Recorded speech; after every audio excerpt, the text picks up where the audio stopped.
Well, hello there. Thank you so much for staying with us. You're watching the Morning Cafe. We continue to have important conversations, especially in this festive season. Thank you for staying with us. My name is George Marenga. This morning, we are joined by none other than Charles Gakuu. He is Managing Director of Air Travel and Related Studies Center. Welcome to the program, Charles. George, excellent. How are you? I'm good. You? Glad to be here. Absolutely. Karibu sana. And great studios you have here. Asante. Very cool. Very cool. The finest I've been in a long time. Yeah, so for that, congratulations. Asante sana. Yes. I believe it sets the mood for the festive season. It should. We're in December, by the way. Yeah, we're in December. And fully booked everywhere. Is that so? Yes. When you try to get accommodation everywhere, the Coast, Mara, Samburu, and Amboseli, you'll be lucky to find some. And that's all full with domestic market. Tells you quite a lot. Domestic market. Domestic market. You're looking at, I was talking to, I have students all over doing industrial attachment. Yes. So I was talking to hotel managers all over at the coasts, Amboseli, Savo, and the Mara. 80% is domestic. Whoa. So we've really embraced the culture of domestic tourism. We've never forgotten that the domestic tourism is the one that sustained us during the COVID period. And it has grown and grown. I'm sure you know our middle class is growing, and that's very good news for tourism. In developed economies, it's the other way around. Domestic tourism caters for 75% of, the arrivals and so on, or their market. 25% is like an addition to their domestic. So it's good. It's good. It's good for us. Indeed. I noticed you've brought some interesting paraphernalia over here. Yeah, George, what are these? George, I am mwalimu. Yes. My college. See your maths. See your maths. I was very good in maths. Yeah, nice. My college is Air Travel and Related Study Center. Okay. As you have stated. And this institution is the only one in Africa and the Middle East to have gotten this recognition. This is for the 16th year running, since 2008. This recognition comes from International Air Transport Association. This is a body that takes care of all the airlines of the world. Say Kenya Airways, IATA, say Kenya Airways, Emirates, Delta, Qatar, they're all members of IATA. So what happens is that they set the examination. They come up with a syllabus to start with, set the examination, award the diplomas, and this is the only qualification that they recognize.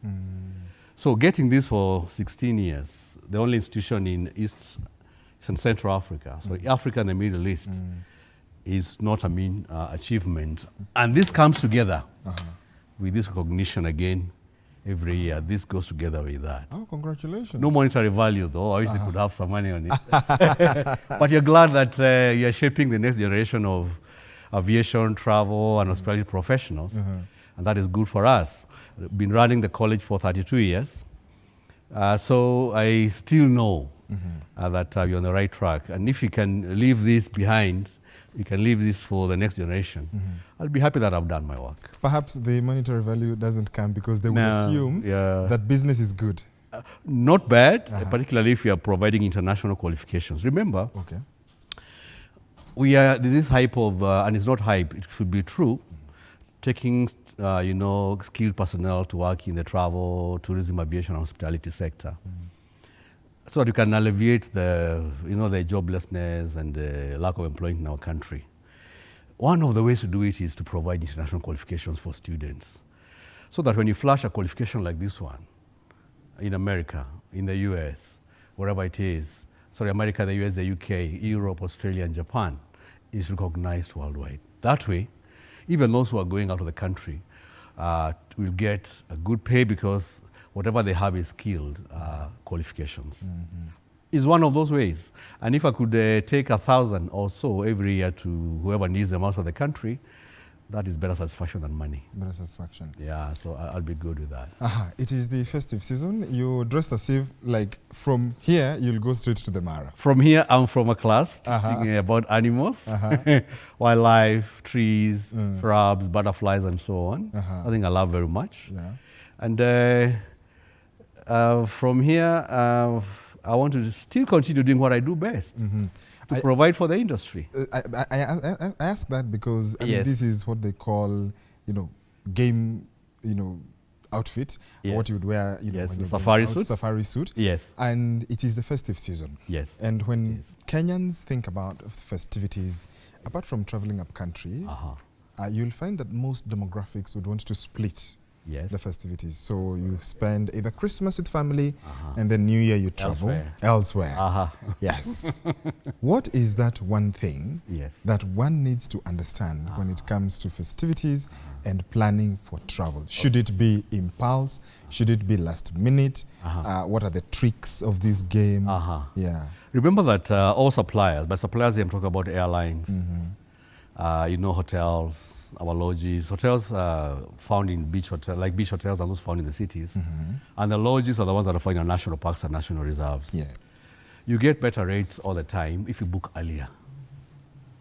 So you don't go on a safari, don't plan for safari in December for December. And we should borrow some practice for those who are international travelers. Whoever you see here, in those Land Cruisers and Jeeps, headed for the Samburu or Mount Kenya, Mara, Amboseli, and so on, they have done payments even 8, 10 months in advance, sometimes even 1 year in advance. Proper planning. When you plan early, airlines want to embrace and see how their seats or their business looks like 6 months or so in advance, so they get you better rates. The same for hotels, the same for restaurants, and anywhere else that you go. So first thing, keep planning. I suggest 6 to 12 months in advance, because you know when it's going to be Christmas, you know when it's going to be December, you know when it's going to be New Year, you all know all that. I talk about 6 months to 12 years 6 months to 12 months in advance are good planning. Get the best rates. Not putting your family in the vehicles and hoping that there'll be accommodation in Mombasa. People have done that. They've slept inside vehicles without getting accommodation because it's not available. It's also good to know that Kenya has a variety to offer. We find ourselves, all of us, another Nairobi in the North Coast. You find all your colleagues that you normally hang out in Nairobi, you find them in Ukunda, or sometimes somewhere in Watamu. Kenya is diverse. Besides, you know, the beach and so on, we have parks and so on. We have mountain climbing to do. We have, there's a variety, cultural experiences and all that to do. So plan and don't repeat over the same thing that, oh, for me, every December, it is known, even by family, that it is going to be the coasts. There's much more. Turkana, who has been to Lake Turkana and seen the desert life, I'm sure your kids would like to see that. Let's not be a bit selfish that you're going to do what we do traditionally. For Mama and myself, kids also want to experience something different, different things all the time. Okay. So planning in advance is okay. And right now, we are happy that we have even serious tour operators and travel agents who accept pole payments. I think you know them. Yeah. So you can just strike a deal with them, how much you're going to be putting in every other year or every other month. And come December, you're hassle-free and your safari is there. Do it in installments and so on and so forth. Traditionally, we used to go up country, but that is diminishing all the time. As you said, you divide how much do you need to do over Christmas holiday. You can do that with family, and then over the New Year, you go somewhere else to enjoy with your proper family, not with the extended family. That has paid off. Kenyans are also now venturing more into the international market. Tanzania, many of my colleagues are doing Ngorongoro, Lake Manyara, Serengeti, and so on and so forth. Dubai, lots of Cape Town, I think you've seen, and Durban. Yes. We are moving. You live once. If you don't go on holiday now, it doesn't mean you'll be available to go next year. Yes. So as you work hard, also it's very important that you also enjoy and reap the fruits. And the Kenyans are doing a lot of that. Okay. Yes. The worry that many have is that the financial situations all over, especially in the current times, have been very unpredictable. That's right. And it's something that personally, at an individual level, one would feel, oh, why do I need to take a holiday? It feels like a reward. It feels like you're rewarding one needs to reward, and so if the year has been rough or things are not working well, you do not deserve a reward. Some will just opt to say, hey, miwacha niende kwenye nimezoea. You deserve a reward more when things are not working well, because you've given it your all. It's not really functioned or worked. That doesn't mean that you not reward yourself. What you could do is if you're used to, when things were well, you're used to a 10-day holiday or a 2-week holiday, cut it short. Make it 7 days or 9 days, but please reward yourself, because you also need to recharge and re-energize for the year 2025 in our case. And kids do not know that you've not been doing well. They still expect that it's even going to get better. Last time was Dubai, now you want to go to South America, you want to go to France and the rest of Europe and so on and so forth. So, as I said, you live once. You live once. And our business, as those in the industry, is to sell happiness. If you don't sell happiness, whether you make it or you made money or not on the previous year, it does not quite work well. Domestic tourism, you've mentioned that, and we've had a lot of sensitization. The current CS, Rebecca Miano, is really, you can tell there is the gusto to put Kenya on the map, no doubt. And there is a lot of sensitization for Kenyans to embrace local tourism, even before they explore international tourism. Talk to us about the trends over perhaps the last decade, coming into COVID, and right now, and how Kenyans are sort of, whereas it's up, you said 80% of the tourism market is domestic. Talk to us about the trends, where they prefer to go mostly, you know, what you've observed in these trends. Yes. First of all, you have a challenge. This is the second highest foreign exchange earner for Kenya, tourism. Remember that tourism is a little chapter in our subject called geography, which is not even compulsory in high school. So you have a whole bulk of youngsters who opted out of geography, who do not even know what tourism is. That's first of all is my challenge to the Ministry of Education, that if you talk about the second highest foreign exchange earner, second to agriculture, if agriculture is a whole subject, examinable by NEC, you should have some space at least for tourism. Whether you make it geography compulsory or you want to have a topic on tourism or subject on tourism, that could be very important. I feel that is very important. Now, I've been in the industry for 32 years, George. Yes. When I was at Utalii College, we were dreaming of 1 million tourists by the year 1990.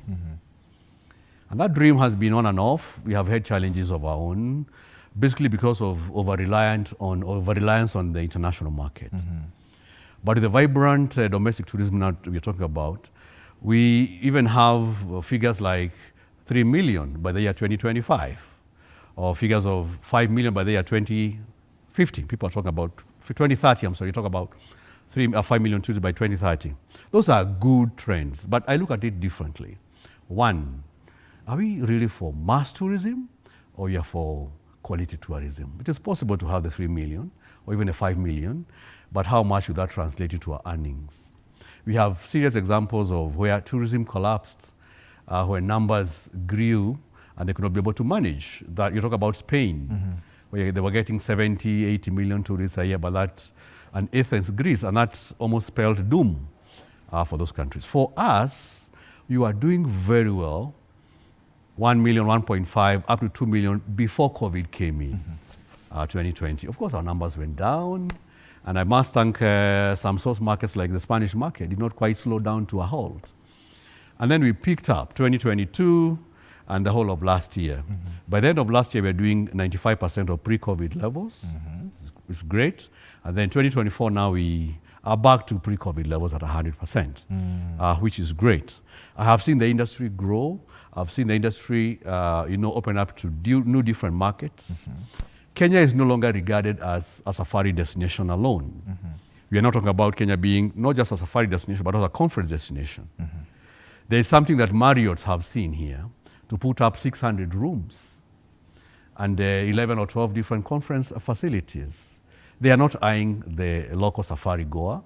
They are eyeing the international conference destination, because meetings, incentives, conference and exhibitions is another pillar. We should be able to reap 15 to 20% of our current earnings on tourism via MICE conferences alone. So that's something that I've also seen go and grow. I have seen government also try to open up, off the beaten tracks, as we call them. Kakamega Forest, you talk about Kericho, you talk about the Kisii area, Tabaka soapstones, and so on and so forth. Mwea National Reserve received some 18 elephants last month. It's all an effort to diversify the product as it is at the moment.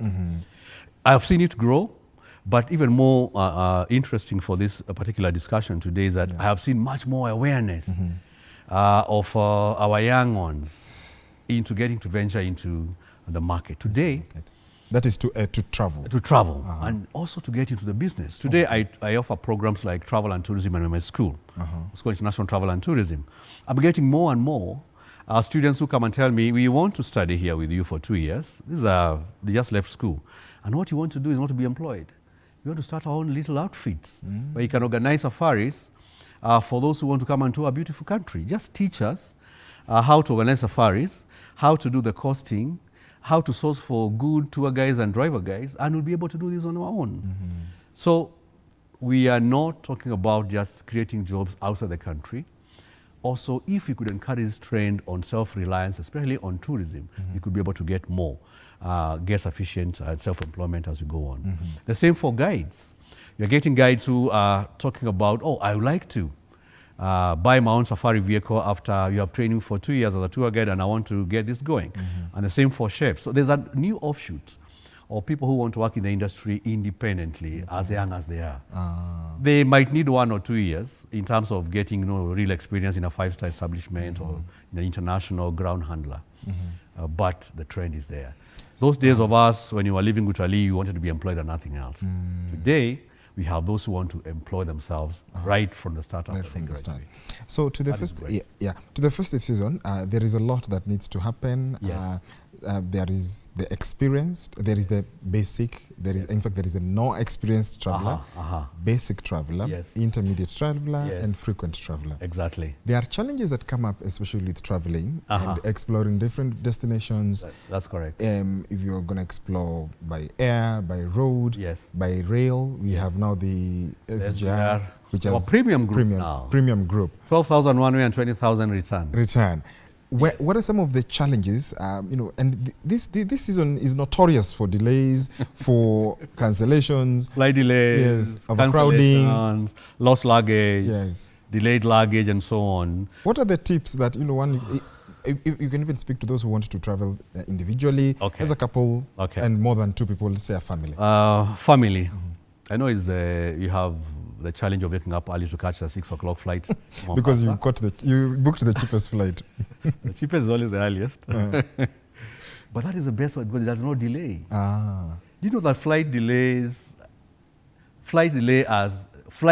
as they go on? So a 6 morning flight to Mombasa, you know that aircraft slept at Jomo Kenyatta. So no delay. It will leave on time. It will leave on time. So as we go on with mechanical problems and overbooking and so on, and the weather, then delays as a result. A family delay is the worst because there is so much. You have young ones, they are yelling and crying all over. They wake up sick. And hotels are also waiting for you to be there on time. So to avoid cancellations, I always believe in booking the last flight. Not just when you go to Mombasa, but also out of Mombasa.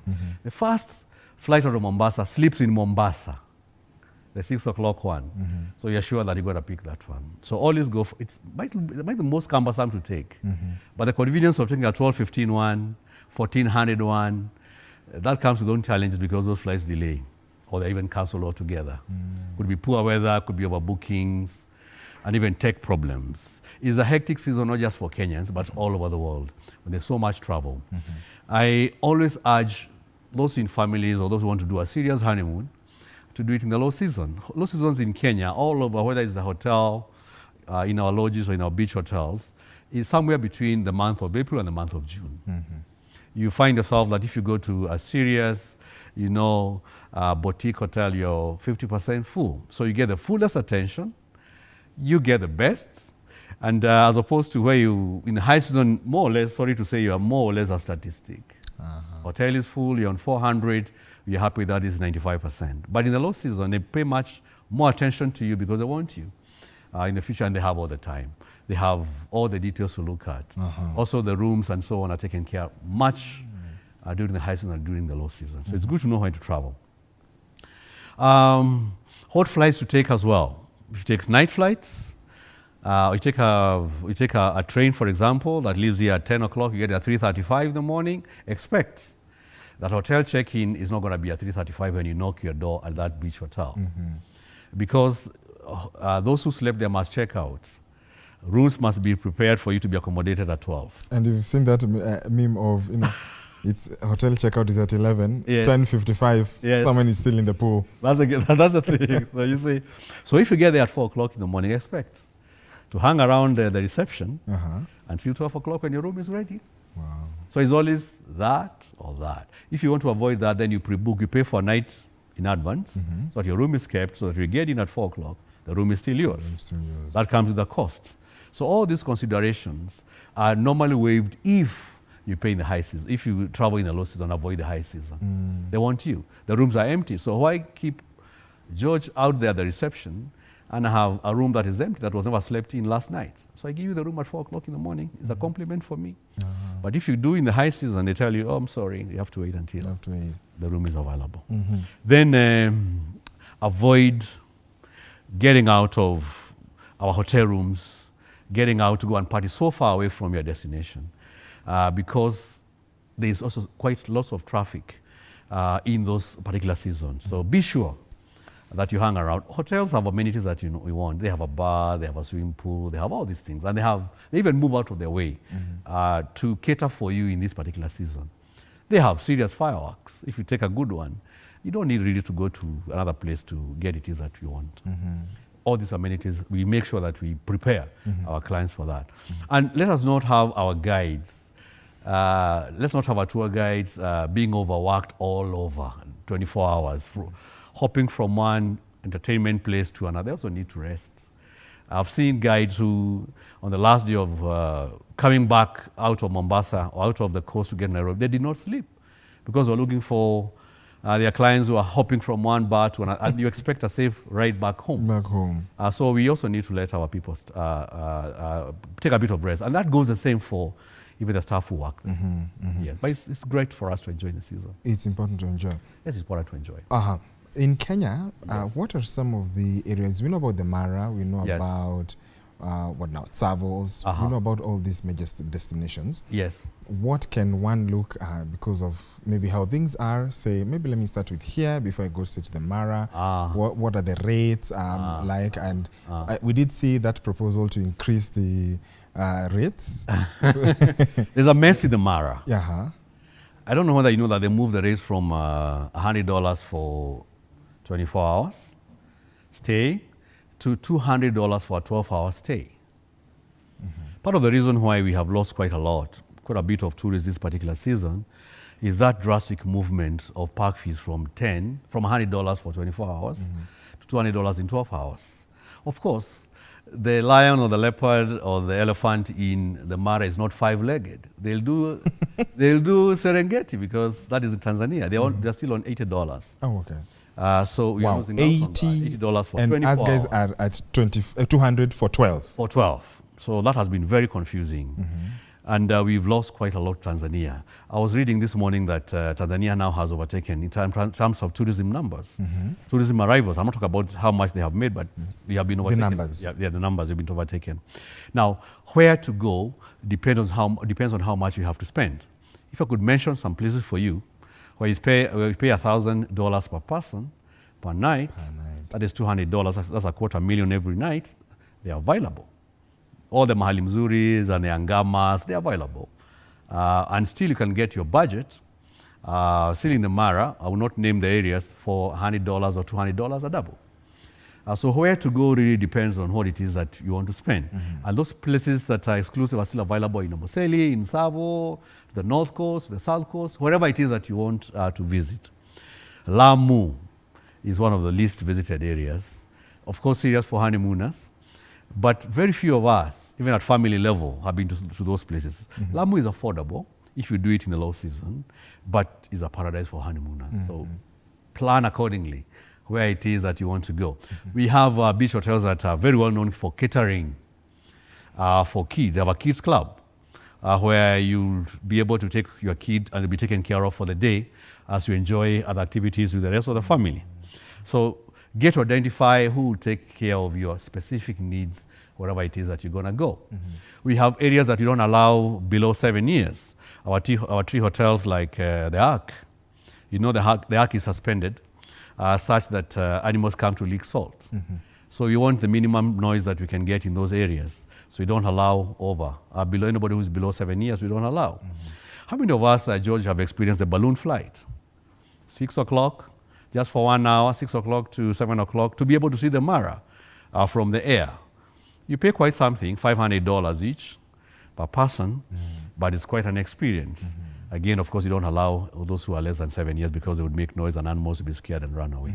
So there is something for everyone. People go as low as camping. What we call, you go as close as you can to nature. We also have tented camps. By the way, the most expensive of the accommodation that we have is tented. It's not made of stone. It's a tented camps. Attracting the top dollar from the Americas, and even our own people are now able to take into those places. So what you have is what determines where you want to go. Yes. And I mean, there are so many places that people actually do not know about. Yes. There is Meru National Park. Meru National Park is underrated. We have a challenge with Meru National Park because we don't have enough accommodation. Okay. We have only 1 or 2 serious accommodation establishments that are in the Meru, and they're high-end. We have a choice. Either we turn the entire national park into a high-end park, or we open it up to those who can accommodate, those who can plan for 100 or 200 rooms, and then we'll allow them to set establishments. But if I was asked, that is the next gem for this country, because you know that the Mara, for example, is almost overexploited as I talk to you. Mara has 74 to 100 classified hotels. Meru has 2 or 3. 2 or 3.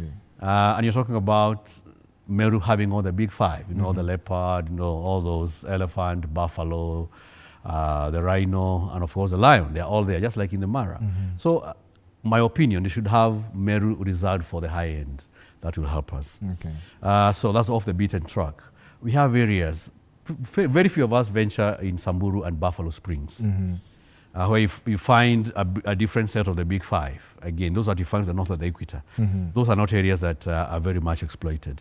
I talked about Turkana. We have not done we have not done real business in Savo. Savo is, for example, is bigger than Switzerland, a whole country. But how many of us have really ventured into Savo? And many more. We are just scratching the surface. And government must take lead in establishing security, infrastructure to get there for investors to be able to put up camps and lodges in the off the beaten areas. Off the beaten areas. We are only doing 10% of as Mount Kenya, you're only doing 10% of what Kilimanjaro is doing. Here, Mount Kenya is the second highest foreign exchange, so it's the second tallest mountain in Africa. Kilimanjaro is doing 70,000 tourists a year. Mount Kenya, you're doing 9,000. What is it that you're getting wrong in our selling? Very few mountain climbers venture into a country.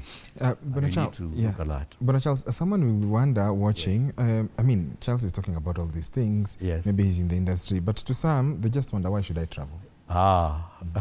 Why should I explore? I mean, what's there to see? I know. I get surprised that some people don't like traveling at all. They'd rather stay at home, which is fine. But you don't know what you're missing if you don't travel. Interaction with cultures of other peoples. And that's a serious antidote to tribalism. The more you interact, so like those who went to national schools, they could tell you today that at Form 1, they had met all nationalities, all the various communities of this country. Those people are less tribal. The more you travel, the more you get to understand how the country looks like. The more you travel, the more you appreciate cultures of different peoples. There's no culture that we say primitive. You can say they are less technologically advanced, but you cannot say they're primitive. You don't get that grasp of how that rich culture is. How much have most of us in the industry made out of the Maasai culture? How come most of the national parks and national reserves are located in Maasai country, the Ma-speaking people? Simply because in their culture, they don't eat wildlife. So we are getting all that we call a natural heritage because of 1 or 2 communities that have preserved culture. And look at the goodies that are coming in terms of tourism. So why travel? Appreciate other cultures, appreciate other people, and also you become richer intellectually and in dealing with those communities that you get to meet later because you have seen their way of life and what it is that they appreciate.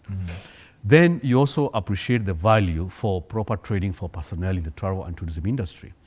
A good reason to travel. We still have expatriates in our hotels, working as hotel managers and as chefs. If you go to 40% of the hotels along the coast, the top management is not from the coastal area. What you find are the lower cadres from the coastal areas. That should tell those who come from the coast that they need to work hard, need to get training in order to be able to merit those management positions in those particular hotels. So traveling is good for your rejuvenation. It's good also for your kids to go and bond as family. And let's ask ourselves, if somebody is spending 200,000 shillings all the way from Los Angeles to get to Nairobi, that's airfare alone, and spending another 300,000 to tour the country for a week or so, then travel must be good. It is good for us to appreciate even how to manage across cultures all over the world. Even when you go out of the country, maybe for studies, or you go out of the country to go and work out there, you're able to manage across the cultures because you have traveled. People who are less traveled have problems managing when they travel internationally than those who have traveled. Talk to us about the challenge that comes when government and the key players implement some policies that are not very friendly, like the increase of the park fees. The park fees. Yes. How demotivating is that to, I mean, there are people who really want to go. Yes. They want to save, but surely $200 for just 12 hours? That $20 for 12 hours applies to non-residents. But it's still high for 12 hours, 2,000 shillings for the Kenyan, from 1,000 shillings for 24 hours that was there in the past. It's demotivating because you'll have done an itinerary for your clients, you'll have collected fees because you agreed 6 to 12 months you collect fees, collect your money for the safari. Then here you find yourself going back to clients and telling them, by the way, I need you to top up because park fee has changed. But they say, but why don't you get a refund and do Tanzania or do South Africa or do Botswana? That's loss of revenue for the country, not just for the individual or the tour operator. And then you get a good name as if, you get a bad name as though it was an afterthought. People don't want those hidden, it might not be hidden, but those hidden details. Footnotes, yes, that are discovered only after you have made your payment. People don't like that. So it's very demotivating. One other source of demotivation for travel agents and tour companies and operators, even other suppliers, is that we find ourselves doing the marketing more or less on our own. The funding that comes from government for a second highest foreign exchange earner for the country is not even 10% of what is enough to double the numbers that you're talking about. So what happens? We have to go back to our pockets, source for money for marketing, and that makes the country, the destination expensive. Because you have to load up, you have to load on that. Do you know that in Tanzania they have a whole channel dedicated to wildlife and tourism? DStv 292, called the Safari Tanzania Destination. They don't do anything else on that DStv 292, just market Tanzanian tourism. If only you could have that, we could match the challenges that we are having as a country, competing with our neighbors. Not forgetting that South Africa is way ahead of us. Now you have our neighbor, and I've seen Tanzanian tourism grow from 1994 when I first ventured in Tanzania. They are doing 500,000. They are doing 1.5. They've caught up with us. Why? Policies. Our product is tired. Our beach hotels, hardly because of whatever you've gone through, hardly do we do renovations. And that is a problem because we have new offshoots coming out every day, competing with whatever was there in the past. That means that unless we up our game, we need to get some subsidies from government for the purpose of renovations and so on and so forth to be really effective. We still have challenges with the domestic wildlife conflict, human-wildlife conflict. Compensations are still issues that we are fighting or have to, grapple with. We need better and timely compensation for those who are affected by wildlife. Otherwise, we find local communities injuring, even killing wildlife because they don't see value for it. We should embrace, because you don't have another refuge for them other than where they are found. And if you could be able to have wildlife and human beings coexisting, that would be very good for tourism. And that is why national reserves were set up. To exhibit the old age tradition of wildlife and animals and humans coexisting. National parks, we keep out all the human activities, and we have a safe refuge for the wild animals. And national reserves are much more attractive than the parks because that old age tradition of wildlife and human beings coexisting is very rare. Yeah, all over through the centuries. Okay. Yeah, so we need support. Yeah, don't get enough. Yeah, About technology and everything else, people nowadays, I mean, the Gen Z, you may have interacted with them. Yes, that's what I teach every. Yes, they live in the related yes, they live in the now. Yes, and most have said, "I'm not interested in pension. I'm not interested. I want to travel and explore now." Yes. What are some of the options that exist for anyone who is just starting out and just wants to experience? I mean, it's festive season. They wanna, it's last minute, perhaps. Are there still options? Whereas we are 80% booked. They should be backpackers. Yeah. At this rate, if you don't make your reservations early, and you want to go the last minute, you can still do that. Of course, you have your vehicle. Most likely, you have planned the transportation part of it. But be ready to encounter hiccups here and there. And that could be source of adventure for them. I see people who, if a safari is so smooth, they don't like it. They say, oh, it was so smooth. We thought it would be harder.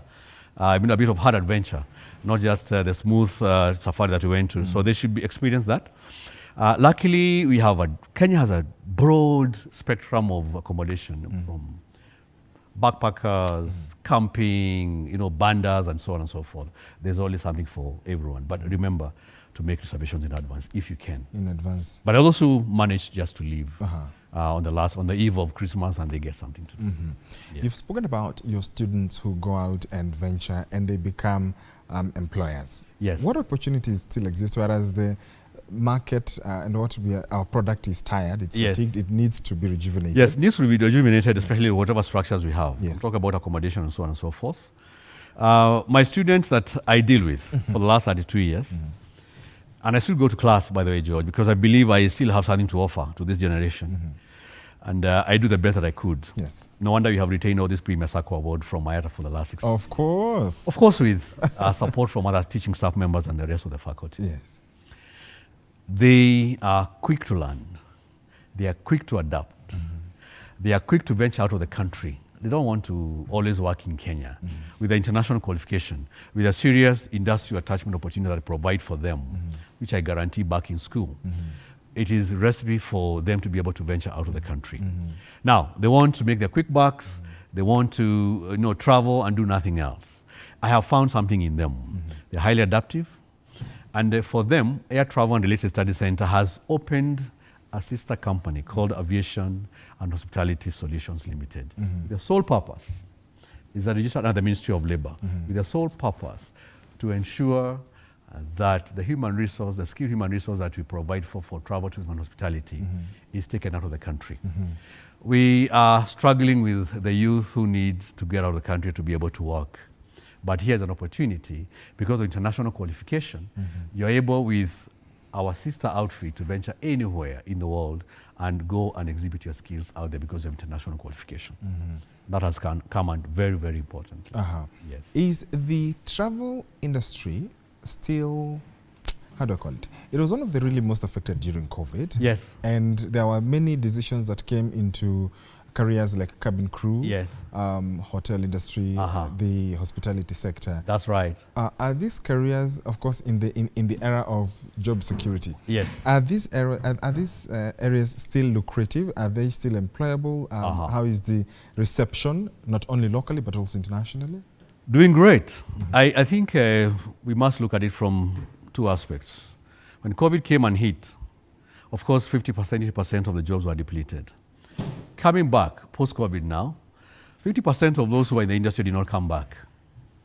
They said, I think I've had enough of the industry, I want to try something else. Yes. That left, even with the pre-COVID levels of arrivals and tourists coming in and out, that left us with 50% deficit in terms of the human resource capital that we need for the industry. The same for Africa, but even more affected was the US, the entire Europe, Australia, and New Zealand. So this was like a new beginning, a new avenue for those who had just acquired the skills. They are back into it. Today, cabin crews are much more sought after than they were even before COVID, because we are more or less replenishing and the industry is also developing and growing. You're aware that, for example, Emirates or Dubai, they're doing an airport now 3 times the size of what they have. Saudi is now coming up with a serious tourism manifesto that they want to implement. Beginning with acquisition of 100 100 aircraft under Riyadh Airways. I am getting more and more, after this company has been opened, the Aviation Solutions Limited, I'm getting more and more inquiries from Australia, Canada, not Japan, New Zealand, and the entire Europe is coming up. Don't forget that Europe has an aging population, beginning with Germany. So if we can leverage on the language, make sure that also you can be able to speak German and other languages that are spoken in those particular countries. If you take courses in travel, tourism, and hospitality, it is almost a sure bet that it is happening. I've seen in many parts of the world where we have robots trying to, replace the service industry, the waiters and waitresses. And I think we have one in Nairobi, Yes. where you can be served by robots. Yes. But robots will hardly cook good meals. We still have an administrator, somebody, a chef, a master chef, who's making sure that whatever the robot is doing is up to scratch. And in this part of the world, George, we are firm believers of natural, and that is why clients come into our country, to see to see Africa in its own natural self. So I believe in a long time is when you're going to be worried about whatever is taking over as robots. But in the meantime, 5-10 years from now, I think we'll move on naturally. And this is good. And we'll continue attracting tourists from that aspect, that whatever you do in Africa is natural. That is the way to go. That's the way to go. At least in this part of the world. Okay. Yes. For those traveling, they want to encompass everyone. I mean, from kids to the middle age, and then also now kids and the elderly. Yes. The parents back at home. Of course, it's a nice feeling whenever even someone in their old age travels. The whole spectrum, right? The whole spectrum. Locally, where can one begin to focus and say, okay, I'm still within budget, I can explore this, because of course, at some age, even if you take them for a safari of just 20 minutes, they're done. And you also do not want to go on holiday and then in 20 minutes of a whole 3 hours game drive, they're done and you feel like you've lost money. I wouldn't do the game drive part because basically of getting there and the rough and tumble of having to do the game drives and so on and so forth. The roads in the parks, are natural. That could be quite tiring for the very young ones and also the elderly. I believe in resorts. Resorts, Monkey Safari Club, Nanyuki, somewhere along the coast where you have less movement and you can make it there by air. That could be the best. And coupled with that, we also have to look at where it is that you are accommodating them. We have what we call accessible travel. We still have within our families where we have people who are on wheelchair. Does not mean that they cannot travel. But then you have to choose facilities that cater for them. The dining, how is the dining? Is it able to accommodate a wheelchair down there? How do you locate the taps in our rooms, and so on and so forth? So where the switches, when you want to switch on and off your lights. So we have those particular establishments that cater particularly for accessible travel. We also have to deal with cases of ransom, kidnap, in the case of insurance. So there are insurance against that. It's very important. And those who are very fearful of kidnap and ransom, I always state that they should go and stay at the highest floor that we have in a hotel. They'll kidnap last. Stay last. But Kenya is safe. Our industry is perfect. If you have been keen on the industry, very few times do our Land Cruisers cause road accidents. I think you've seen that. Very few times do you find injuries. Very few times do you find our vehicles being arrested by the police for not having proper documents. We do our best. With much more support, it's possible to bring this industry from the 2 million tourists we're talking about per year to some 5 million in the next 2 years. It's possible. Let's enter the home stretch of the conversation. And I'd like you to start, perhaps help plan with our viewers. For someone who's watching and is now intrigued, they either would love to travel, explore locally, internationally. Maybe this season is too late for them. They want to try. Is this done? They want to explore sometime next year. You've said the off-peaks are? The off-peaks are April to June. April to June. April to June for our country. But then if you're traveling outside, those also have their own different off-peaks. Off-peaks. Best if you go to Dubai, this is the time. It's cooler. April to June. That's Dubai. April to June is for the country, Kenya. If you want to venture out to go to Dubai, this is the best time, December. It's cooler. But you also have those natural destinations that are good all year round. Nothing much changes in Malaysia, Thailand, more or less on the tropics. So it's fairly good all the time. Now, for those who want to venture out of the country, and they want to, let's start with the ones who want to go to the Mara. Yes. You need to know if you want to go to the Mara, this is the time, I've just said April to June. But then Mara is also known for something special, and that could also mess up the Mara. Anytime when you mention the Mara to the international clientele, they talk about, oh, I want to go to the Mara because I want to see the wildebeest migration. Wildebeest, yes. That takes place only in the month of June. Late June, July. 2 weeks, maximum 3 weeks for the entire year. So we are also at the danger of selling the Mara as a migration destination and cut it out from the rest of the people, the way you're marketing it for the rest of the time. So migration, you know when to go, end of June to early July, and that is the time everybody else is venturing into the Mara. Roads are better now to the Mara. They are good. So if you are really domestic and you don't have accommodation in the Mara, it is possible to sleep in Narok, wake up in the morning, go to the Mara, wait for them to cross. They don't cross when you want. They cross when it is right for them. You could wait for hours looking for them, waiting for them to cross 4 or 5 hours. When you leave, 5 minutes later, they cross. You cross. They cross across at night. So be ready for those little challenges. Those who want to venture into South Africa, the timing is more or less what we have. We have cheaper destinations, cheaper than even Kenya. People are not venturing into Indonesia. Bangkok, Thailand, if you have a right budget and you book on time, it is still cheaper than what you have around this country. Talk to us about the finances. When can one start planning themselves? We do have, enter into agreements on Lipa Pole Pole, like my friend Kabu, Simon. Yes. Always have a Lipa Pole Pole thing to wherever it is that you know Bonfire, wherever it is that you want to go to, he has that. Get in touch with him. I'm not marketing for get in touch with him. He has very good packages, and you can do that slowly. Holiday is not a rush. It's not an emergency. It's not a medical requirement. Plan early. Then you go to enjoy when you have no stresses. And you have saved enough, not just for the holiday, but also to use during your holiday. Yes. So if you could perhaps address, the hacks, the tips, yes, that, those things that ordinarily, because tourism sometimes can be like a job. You learn a hack this time, yes, when you explore, you're like, I missed that. I could have saved some amount on this. What are some of those not known secrets? I mean, surely, we all want to travel on a budget. Nobody has like 100 Gs to spare to be able to... Go for the more established tour operators. Oh, okay. They get good rates because they go for bulk. I get a better rate if I'm taking 100 clients to Serena than you taking only 2 to Serenas. So they buy in bulk. These are like wholesalers. You get a better deal off them than those that are not quite very well known. If you're talking about a domestic traveler, then avoid the international companies. You all know them. Those that you all find having Mzungus in those Land Cruisers. They'll get you a rate that is perhaps higher than what you could get for those who are dedicated to domestic travel. That goes on.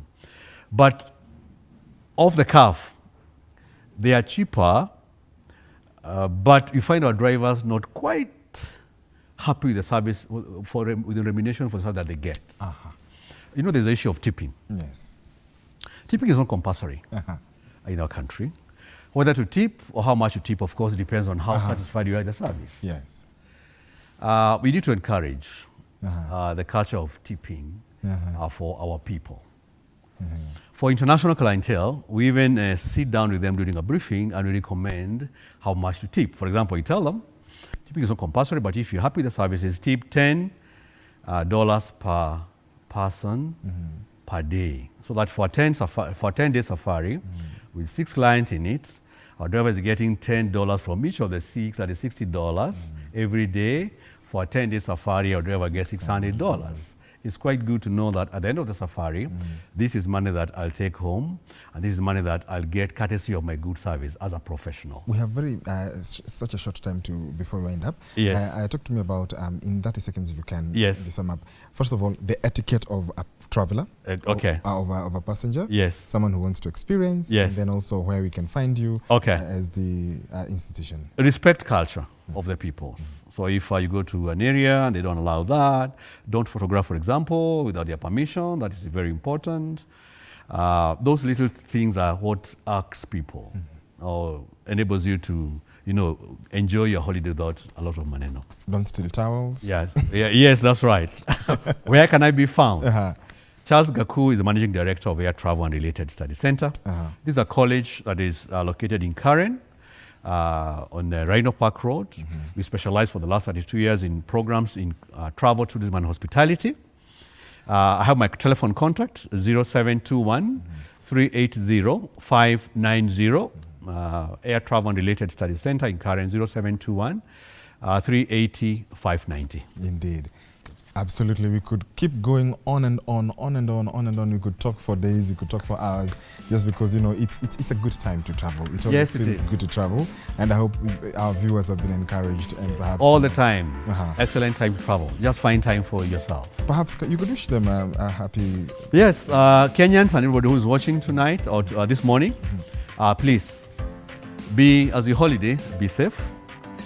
Don't overdo it. It is we have another new year to do. Don't deplete your budget because there's fees coming, school fees coming, and of course your own little personal issues that you have to handle for the 2025. Mine is to wish you the best over Christmas, Merry Christmas, and a very prosperous New Year. Absolutely. Let's embrace tourism because we are second. I want to be the highest. We want to surpass agriculture. Absolutely. And get these free foreign exchange earnings from very low-hanging fruits that we call tourism. Indeed. We've been speaking to Charles Gakuu, Managing Director of Air Travel and Related Studies Center, right here on Morning Cafe. My name is George Maringa. Thank you so much for watching. As always, stay safe and be kind to one another.